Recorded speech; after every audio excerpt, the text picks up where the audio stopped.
Welcome to Project Community Connect's panel on rental and utility assistance in the District of Columbia. My name is Mary Ann Floto, and I work in community impact. Today, we're going to hear from three speakers who will discuss the financial assistance programs that are available to DC residents who are behind in their rent and utilities due to the pandemic.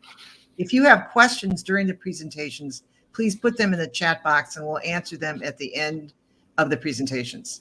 Our first speaker is Faye Frempong, who has been working with families at Catholic Charities since 2009. Faye is a senior program manager for three family-related programs and directly manages Catholic Charities Southeast Family Center and the Department of Human Services Emergency Rental Assistance Programs known as Ewrap. Prior to working for Catholic Charities, Faye was employed in the Child Welfare Division for the Prince George's County Department of Social Services. Faye is dedicated to assisting individuals and families in need of support and basic needs. Faye? Thank you, Marianne. Good morning, everybody. I hope everybody's doing well today. So I'm just going to talk briefly about the Ewrap program, which the Southeast Family Center of Catholic Charities is one of the organizations that manages that program. So Ewrap is the Emergency Rental Assistance Program for DC, and you can go to the next slide. And basically it assists, as you see here, it assists DC residents only with past due rent, and that does include the late fees and court fees, security deposits, and first month's rent. And overall, the goal of Ewrap is to keep people housed or to get people housed and try to avoid homelessness in the district. Next slide, please. All right, the requirements of Ewrap are that you must be a District of Columbia resident, and there are income guidelines, which is 40% of the area median income. If you look over to the right, you'll see a chart of last year's Ewrap program's income requirements and what we use as far as 40% of this annual of the area median income. And so, for example, a family of one could make up to $2,940 in 1 month and still be eligible for Ewrap assistance. And so that's just one of the examples of the income guidelines. And so it's a pretty high threshold there for people to have the opportunity to be able to receive that assistance. Also, it's very important that the applicant is at least 30 days past due. And then for security deposits and first month's rent, there must be an official move-in letter from the landlord or a lease. And most typically it's going to be an official letter. And we just need that letter to state certain things such as the name of the place they're moving into, the address, the name of the person, which is the applicant, how much that first month's rent is going to be, and how much that security deposit is going to be, and the move-in date. And then we can assist with that. Next slide, please. All right, the way to apply for Ewrap is going to be directly on the Ewrap website. So this site is not quite up and running yet. I don't have an exact date for when that will be, but hopefully it will coincide with when stay ends as well, DC stay. And so once that website is up, though, people can apply directly on it. Those who are able to use computers, tablets, cell phones, you should be able to apply and upload necessary documents directly from those devices. Anybody who has trouble or doesn't have anybody to help them to apply, you would be able to download the application or pick up an application or ask that an application maybe be sent to you, and then that can be done. And there will be different ways that people can receive assistance with completing the application if assistance is needed. And then it's very important to make sure also when you're applying for Ewrap that you have all the necessary documents with you, because a completed application will include the actual application and then each document that is needed. And that could be things such as your ID, proof of income, proof of residence, and things of that nature. And so you want to have that directly with you. Your application will not be complete without all of those things together. And all of that, again, will be done directly on the Ewrap website once that is up and running. The amount of assistance that one can receive for Ewrap is based on fair market rent, your zip code, the number of bedrooms in your unit, and then from that up to 5 times the amount of that fair market rent. And then, of course, it's also based on your balance owed. So there's a maximum amount based on those first 4 points that you can receive. And then if what you owe in total is less than that, then you will get that amount. If it's more than that, then you won't receive past what that maximum amount is based on the fair market rent and those other items mentioned as well. Next slide, please. All right, so some of the responsibilities of the applicant, also very important, is to make sure we're providing accurate information when you are filling out the application. You want to submit a complete application, like I said before, that will include the actual application and all documents that are required, which would be uploaded along with the application. It's very, very important that applicants monitor their emails and their phones so that as workers and case managers are trying to contact them and reach out to them, then they'll be able to make that contact and continue processing an application. It's very important to respond to emails and phone calls when requested as well.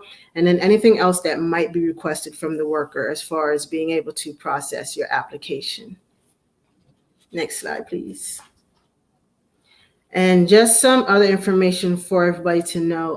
The Ewrap program will run through September 30th of next year, 2022. And because it's not quite up and running yet, there's no way to actually get to the website. If you go to the main dhs.dc.gov website, and you'll see a little picture on the right just showing what that looks like. If you just scroll down to the little icons, and you'll see where it gives you an option to find out about rental assistance. When you click on that, that takes you to where Ewrap is. But if you click on it, you might notice that it will actually end up taking you to Stay DC because the Ewrap program is not quite up and running yet. And hopefully that'll, as I said earlier, start soon, and so that there won't be too much or any gap between Stay DC and the Ewrap program.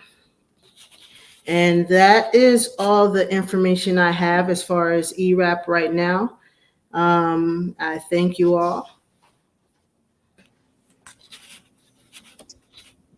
Thank you. Our next speaker is Joseph Lippi, who works with Family Services Agency in DC's Department of Human Services.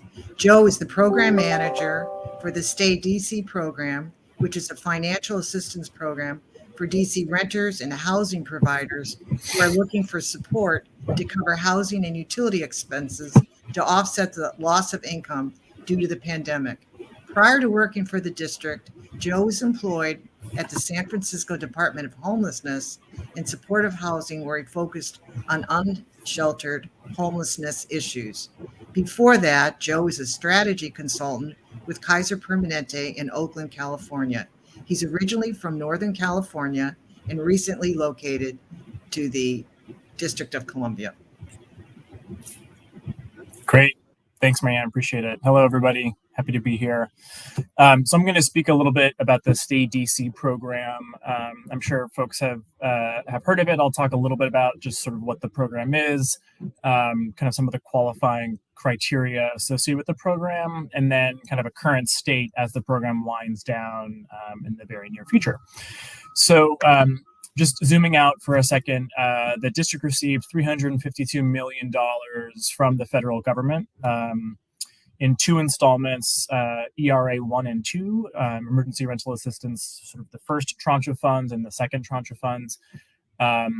And those funds were designated to assist households who are unable to pay rent and utilities due to something relating to the COVID-19 pandemic, some sort of financial hardship. So the use of the funds, residents of the district can apply to up to 18 months of housing support. And this can be retroactive and proactive. So you can apply in 3-month chunks to future-facing rent, so 3-month installments of your anticipated rent, or up to 18 months of back rent. And whether it's forward rent or back rent, 18 months is the cap for the amount of services that you're able to access through the program. There's no dollar limit, as long as, of course, you can sort of prove that it is the actual amount owed through a lease or other documentation. There's no financial cap on what a household can receive if they are in need. And payments are made either directly to the tenant applicant or to the landlord.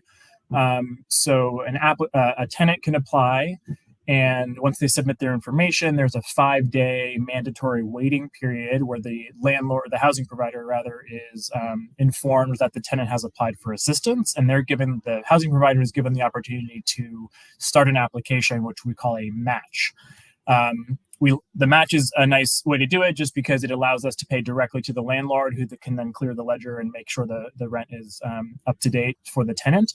However, if the housing provider does not submit their half of the application proceeds as a tenant-only application, which then at the end leads to a check being sent to the tenant themselves directly for use to pay rent. So either of those methods can happen. What cannot happen in the district is that a landlord starts an application, which they can do, then the tenant is informed that the application has been started. If the tenant does not engage with the application will not proceed. So that is, we will not pay landlords directly without the tenant being engaged in the application process. And so we'd like to ensure that there's collaboration and participation from the tenant in question, to ensure that all of those specifics are handled and everybody is aware of sort of the requests at hand. Next slide, please. So there are kind of 3 main buckets of eligibility for the program. So some form of financial hardship linked to the COVID-19 outbreak. So that would have happened based from April 2020 or later is the sort of date that we are measuring that. 1 or more individuals in the household at risk of experiencing homelessness or some form of housing instability. And then there's the financial requirement that, Faye was mentioning for Ewrap. It's a 40% threshold for the state DC program that actually can go up to 80% of the area median income. And then, there are no restrictions in the district for folks who are receiving housing subsidies or of individuals who are undocumented. And one thing on the, I'll say on the next slide, actually. Next slide, please.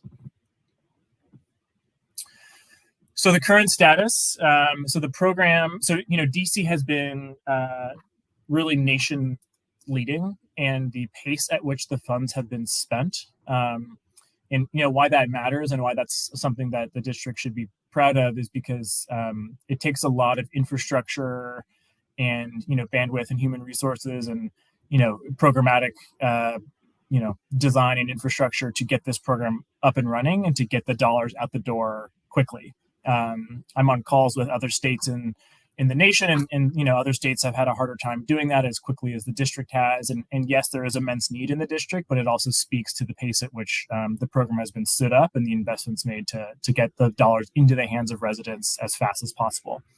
So, with that comes the expenditure of the funds, of course. So because of that, the Stay DC program will stop taking applications at 7 p.m. on October 27th. So just want to pause there for a second. So that is obviously just a few days away. That date was selected based on our best available projections about remaining funds and applications in the pipeline, because what we want to make sure does not happen is an application that is submitted prior to the deadline goes unfunded, right? So this deadline enables us to confidently say anybody who gets applications in the system prior to that time, there is sufficient funds. But given the pace at which the district has been spending the funds after that, the funds look like they will be expended. And I'll talk a little bit more about what might happen next in the next slide, but that's kind of where we're at the moment. So, depending on who's on this call right now, if you know folks or you yourself or know other people who are interested in applying, I highly encourage you to do that now to get those applications into our system before the 27th. So, in the spending of this money, kind of what have we done? Where are we at in terms of impact? So this is as of the mayor's announcement on October 15th, where she announced the 27th closure date. over 30,000 applications. I believe it's 31,430 as of Tuesday, for rent and utility assistance have been approved. Well over $155 million in rent and utility assistance has been distributed directly to residents, and there is over $100 million of applications currently in our system under review.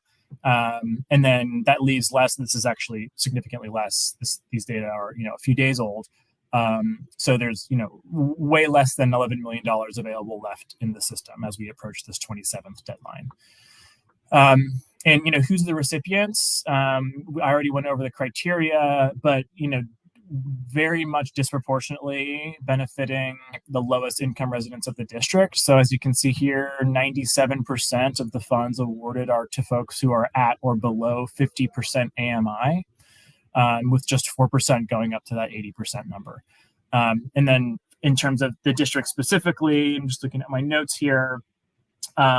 So wards 7 and 8 are some of the lower income wards in the district. They represent about 22% of the population and received 50% of the awarded applications went to wards 7 and 8, and nearly 44% of the total dollars went to wards 7 and 8, which we know is the highest need parts of the district. So we are effectively getting the money where it is needed to the folks who are in the lowest income status in our district. Sorry. Truck driving by. Next slide, please. So in terms of next steps, obviously there's still a need in the district. Our burn rate, our expenditure rate for the last several weeks and months has been over $10 million a week.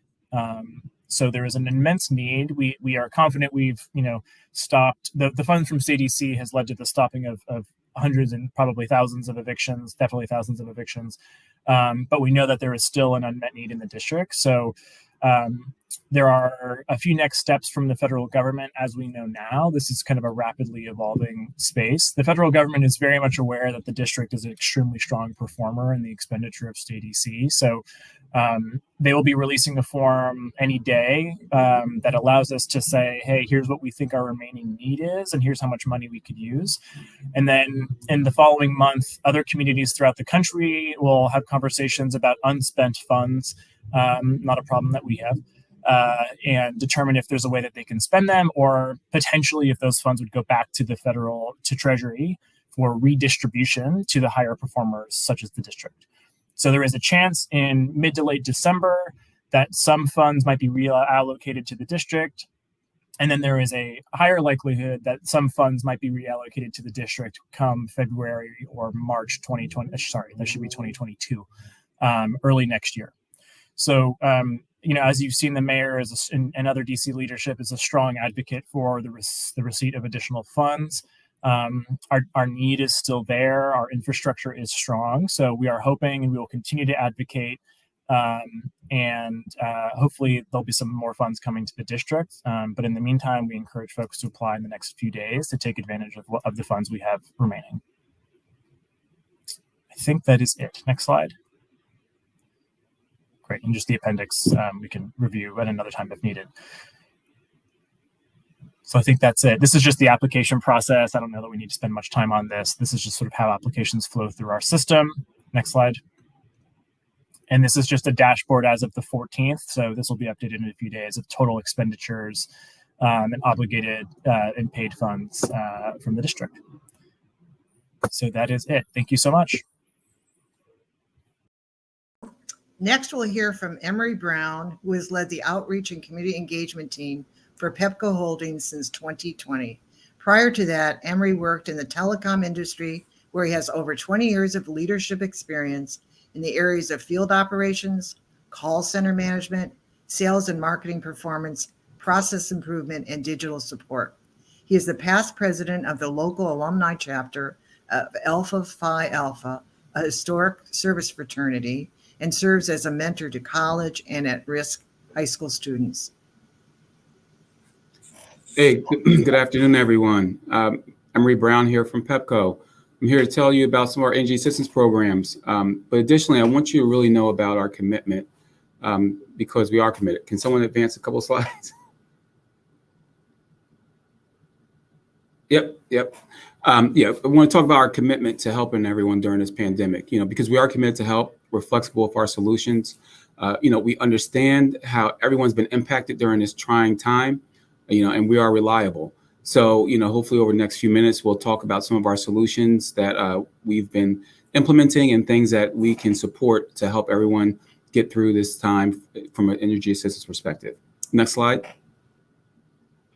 All right, so Joe just talked about stay. I'm not going to linger on this, but I will say that there, as he mentioned, there are stay benefits available for utilities. So it's critical that everyone get their application in by the 27th. It's been a tremendous help thus far in the district, and I think that to the extent that if anyone is lingering, just please adhere to that deadline. So next slide.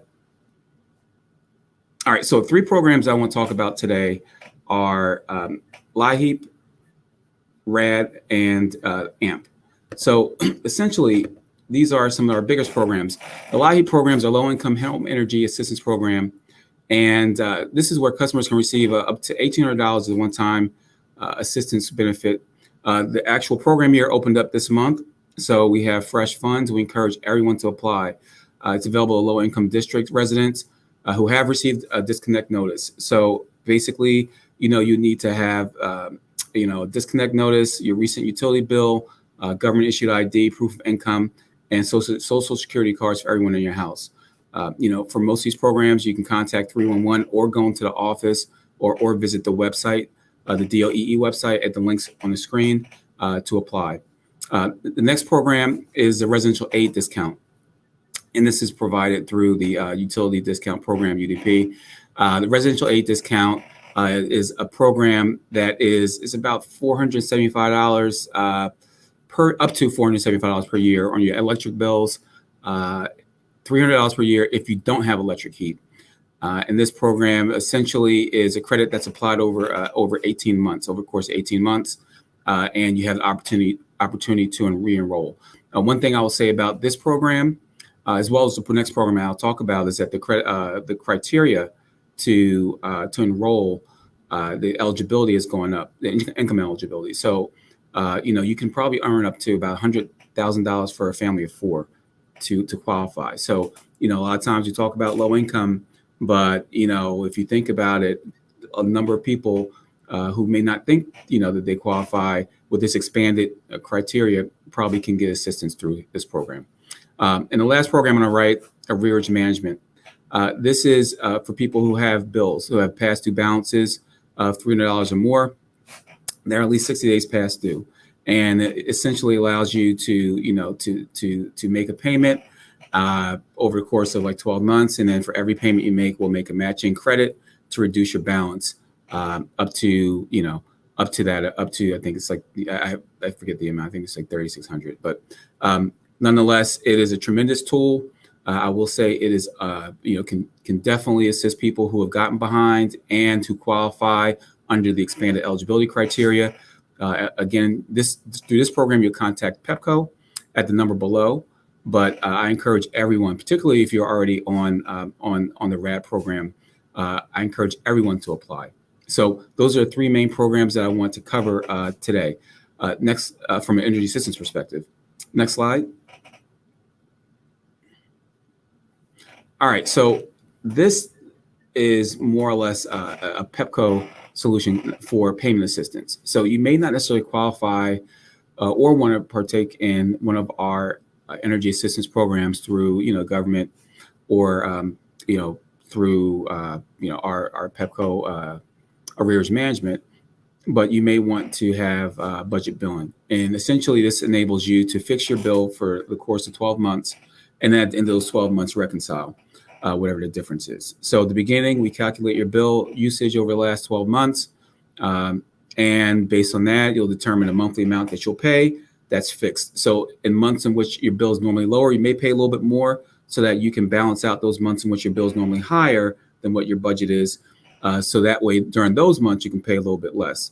Essentially, as long as you make your payments and don't miss 2 within that arrangement, you'll continue through the program. And at the end, or unless there's a significant uptick in your actual usage, you'll be able, they'll send you a notification one of our offices, and you'll be able to reconcile. But typically at the end, there'll be a true up. But this is a good way to kind of fix your budget and say, hey, I know I can pay X amount per month. There's no real surprises. And, you can stay ahead so you're not in a position where you have a significant past due balance building. And again, you can contact one of our PEPCO offices to get set up on budget billing. Next slide. All right, so this is just talking about ways in which you can actually help people who may be in need. So, you may be in a position where you want to give back, all right? So at any point, we have a program called Gift to Energy, where you can make a payment towards a friend or family member's energy bill. You can call into our office and they'll give you additional instruction. But essentially, when you do that, that actual amount that you pay, you can just say, hey, I want to pay $100 towards, this person. You give a name and, they'll work through the logistics and it'll appear as a credit on that person's account. It's an excellent way, during the holidays, when people may be struggling with specific bills, a great way to help somebody out, or, someone just getting started, your recent college grad, anybody. So definitely encourage you to take use of that if you're in a giving mood. And the next program is the Good Neighbor Energy Fund, where you can contribute to our fund to help customers. So you pay exactly $1 over your PEPCO bill amount, and that dollar will be registered to our foundation, and we will match up to the $100,000. We'll match each donation by contributing to the fund. So with that said, aside from just taking assistance and needing assistance, we also have mechanisms to give back. So I think they're great opportunities to help the community. Next slide. All right, so next couple of slides, you're going to talk about, I'll quickly go over this, just how to read your bill. And it's important to know how to read your bill, because you may get calls from people telling you, or saying, hey, I can save you money on this and that, and, all these different, alternatives to get you to switch, and you're kind of confused because you're like, well, hey, I switched and PEPCO's still on here. Effectively, PEPCO, owns the poles and the logistics to provide your service, and that's called the delivery charge. That will always be managed through PEPCO. The supply charge is the amount that you pay for generation or reselling electricity and transporting that. So that's important because it's important to understand that supply is not regulated. Energy suppliers that are licensed by a district and registered with PEPCO can become your supplier, and so that way you have a choice. So you may save some money based on energy rates, but it's always important when you look at your bill to understand, what that amount is. So that said, I actually kind of cover what's on the next slide. So you can flip to that quickly. Yeah. So if you ever get offers to flip, flip services or, switch suppliers, that's what they're referring to, your supply side. And I would say, again, read your bill, look at the rates, and make a smart comparison and figure out what makes the most sense for you. But PEPCO will continue to deliver the electricity component, so that will not change. So next slide. All right, so now we're going to talk about ways to conserve energy. So we talked about ways to get help, ways to give help, and we just want to talk about some general energy saving tips. So again, you go online, as a lot of people do. You can see how much how much energy you're using at any point in the month. With our meter configuration, you can manage your bill through My Account. I encourage everyone to register if you're not registered. Utilize those tools. Those digital tools are pretty cool. And you can definitely, you'll be proactive with what your usage is, and possibly avoid situations where you have a tremendous bill and you're surprised. Maintain your heating and cooling equipment. Little things like filters. Depending on where you live and the setup. If you have some place that manages, your heater and cooler, heating and cooling, great. But if you manage it yourself, make sure your filters are changed. Make sure you check your temperatures, your thermostats. All the typical things, right? Even those devices, right? You'd be surprised how many devices are in your house that are sucking up electricity that run up your bill. So just make sure that things are appropriately unplugged and they're not in use, and then weatherize your home. I don't have the number in front of me, but 4 degrees either way on your thermostat can make a difference. But similarly, that little draft, on your window, that little draft that's coming through your windows, it may be remedied by some caulk, it may be that plastic, the plastic film that goes over your windows, but there's definitely weatherization options that can help. And we have tips on our websites and through some of our energy efficiency programs. So I encourage everyone to look into that. And even certain things like insulation in your house, right? Definitely will help. All right. So just hopefully that can get you in a better position to proactively be in control of some of your energy usage. All right. Next slide. Again, we talked about my account. The other item is a peak energy savings credit. So certain days in the summer when demand for energy kind of peaks. So, I think if using your energy wisely helps, and especially during certain points, helps you get certain credits. So, I think there's certain points where turning your electricity off when we know it's in high demand will be beneficial to you. And then lastly, we have Green Energy DC, which you can call and get additional resources. They have more. The DC Sustainable Energy Utility has tremendous resources for programs, products, services in the districts that can help you again stay on top of your bill and stay on top of your usage, so you're not in a position where you need significant help, and you can help manage it through wise and practical usage tips. All right, next slide. Next two slides, we're going to talk about, it's quickly about solar. So when people think about solar, they think about, hey, I have to put these panels on my house. It's complex, the process, and I have to go through all these hoops to benefit from solar. And the reality of it is there are programs in place that we are using solar. Using solar farms. They're enabling you to get the benefit of solar without actually having to have the panels installed wherever you live. And so, we have community solar. There's a link in the actual document that you can click on, and as well as Solar for All, where we're partnering throughout the country. But really, there's different solar partnerships, but this one in particular is for DC, and we're focusing on single family homes, and looking at opportunities to benefit our renters and residents of multifamily, multi-unit dwellings, to make sure everyone has access to solar, and to really try to figure out how we can best get people on renewable energy who may not actually be able to have it physically installed. So there's some cool opportunities coming up to leverage solar renewable energy. I would definitely recommend everyone to look at the Solar for All program in DC. Like I said, there's some different types of solar programs going on throughout the country, but Solar for All for DC is definitely, I think, one of the the stronger programs. And if you go on that website, you can see what you need to do to apply and get possibly get the benefit of solar. And you see the statistic. I'm sorry, I'm on the next slide, please. Yeah, you can see a statistic at the bottom. It says solar participants can get 50% savings on electricity bill over 15 years. It's definitely beneficial to to subscribe and try to leverage your renewable energy to help keep your bills manageable. All right, next slide. All right, next we're going to talk about quickly about protection and scams.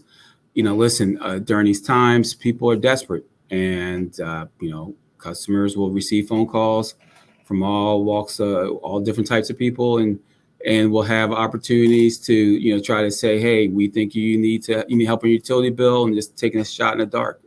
And they will ask you certain questions and try to get you a switch and say they have unrealistic savings opportunities if you sign this paper or give me specific information. So a couple of things, right? We want you to make sure that you're aware. Always be on alert.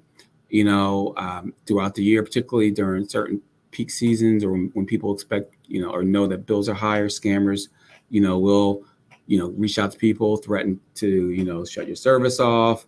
And like I said, offer significant discounts, cash to get, just to get your personal information. If that happens, do not provide your social to anybody who's presenting this, Anyone who is initiating contact with you claiming to be a PEPCO representative, I strongly recommend that you, if you have any questions, just call our office. I would say before you give up any information for anyone approaching you, before you give up, any financial information, Social Security, anything like that, a debit card, make sure you call PEPCO first to make sure that, this is legit. 9 times out of 10, it won't be. We will not just show up to your house with, application for, to take a debit card to get a discount or switch anything over. You will receive notifications. You will be properly notified through, specific processes if you are at risk of disconnection or anything like that. So please, so that you are not taken advantage of for people who are trying to, help you, act like they're helping you, act like they're going to give you money, reach out to PEPCO first at the number 202-833-7500 before you give up any information. And next slide. All right, yeah, so this, again, we are here for you. If you have any questions, or, need additional information, the first contact is and the solicitor is here is DOEE. And this 311. 311, everyone knows 311, but DOEE is the organization, doee.dc.gov. They have excellent resources, and they administer a number of programs I mentioned earlier. And then if you can get additional detail on those programs through our PEPCO website, pepco.com/energy assistance. And then lastly is calls, like I mentioned before, 202-833-7500. We can talk you through a lot of options, programs, and then put you in connection with anyone else who, we think can help, particularly with some of the programs I mentioned. So with that said, I wish everyone well, and hopefully you can get the help you need. And we are always here to help prevent, any interruption to make sure that you are, you and your family are safe and empowered up. Thank you. Thank you, Emory. That concludes our presentations, all excellent presentations. Now we're ready to answer a few questions that came in the chat box. We have one for Faye at Catholic Charities. Faye, are there other nonprofits in the city that manage the Ewrap programs?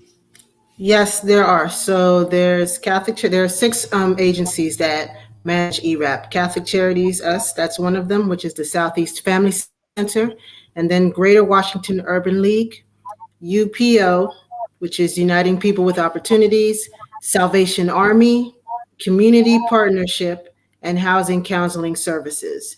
And the way people get connected with these agencies for Ewrap is submitting that application online, and we as the agencies and the workers will go in, grab those applications, and then reach out to the applicants. Okay, great. And so do they each work the same way, the same guidelines they follow as the one with Catholic Charities? Yes, for the most part, it's the same DC government guidelines for the program. And then there might be small various differences based on the agency. For example, at Catholic Charities, the only difference will be we have our a separate rights and responsibilities form and release or consent form. And so that might be a little different. Another agency might require a certain other document just by the need of the agency. So for the most part, everybody follows the same process and the same requirements. And then there just might be a small thing here or there that might also be needed. Thank you. The next question is for Joe. What is the average? You mentioned the $10 million per week on average. Can you put that into the context of applicants who are reached? That sounds like a lot of money. Yeah, no, it is a lot of money for sure, and it demonstrates the need out there. And so, like I said, there's no upper limit of application amount to be awarded. So we've seen $40,000-$50,000 awards for applications who have a lot of background. That said, on average, it's between about $5,000 and $6,000 per application. It's a bit of a moving target, that number, of course, but that's kind of what we're seeing. So the 10 million is about 1,800 or so approved applications per week. that's sort of how the dollar amount plays out in terms of applicants awarded. Great, thank you. United Way receives a lot of calls from residents who have questions about how they can save on their utility bills. Emory, what is the most a person can earn to be eligible for LAHEAP? Because sometimes we don't know if we should be telling them to call 311 to enroll in that program. Yeah, so it's a good question, and I would say every year, there's different guidelines, and they revisit the income limits. So for this year, for the program year, also let me step back. The income is kind of, there's different levels to it, right? So if you have a household size of 1, it's one limit, and then it goes up incrementally up to like 8 or 10. So for this year, this program year, it's about $82,500, like a little give or take a few dollars, like 82.5, I think 38 maybe, for a family of 4, which is family of 4 is considered the standard size. And so if you think about it, if you have 2 people who are working, who make 40,000 each, or you have one person makes 80 and someone who doesn't, another adult doesn't work, and then 2 children. There goes your 4, but then it kind of goes up or down depending, right? So for a family household size of 1, it's about $43,000. For a household size of 8, it's about $114,000. So, like I said, the DOE website actually has the breakouts, but that's, generally a good range based on the household size. Thank you. Mm-hmm. So do either of you want to add anything to some of the information that you gave out that we may have missed or we're not cognizant of? Joe, do you want to repeat the deadline for the state? Yeah. So 7 p.m. on the 27th of October is the last day that folks will be able to go and apply. So the stay.dc.gov is where folks do that.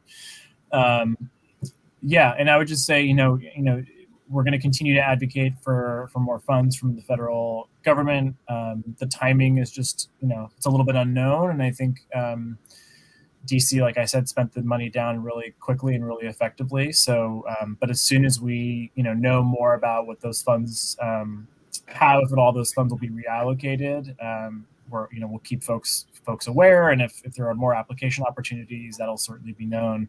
But yeah, no, I think I sort of covered the bulk of it, and I appreciate the time. Yeah, I would just say, this is Emory. Again, I think there are tremendous opportunities for energy assistance, or payment assistance, and even, energy efficiency. And people, can just, can go on a website and they'll be surprised, right, what you can do to qualify, right? I think this is the time which we realize a number of people have need, right? And there is just so much out there. I think we owe it to ourselves to make sure that,